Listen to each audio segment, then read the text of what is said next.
I'm passionate about my job.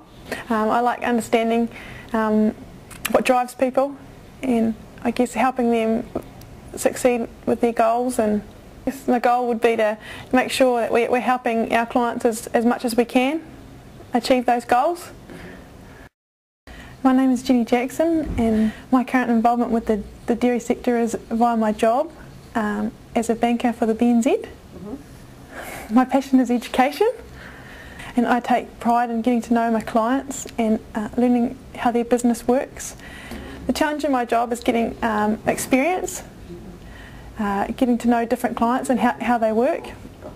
As part of my role, I head out on client visits regularly with an agri partner.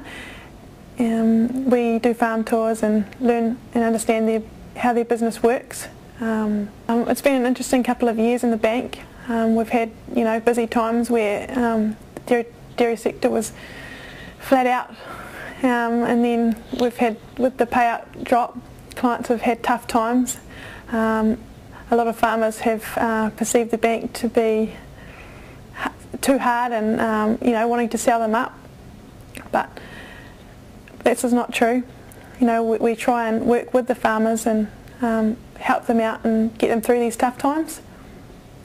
It's important to develop the trust of the clients, and I still have lots to learn because I'm still young, and I haven't had a lot to do with the practical side of dairy farming, but I like getting out on the farms and learning from more experienced people. My personal message is to you just to come into the BNZ in Invercargill and let us learn about your business, and hopefully we can help.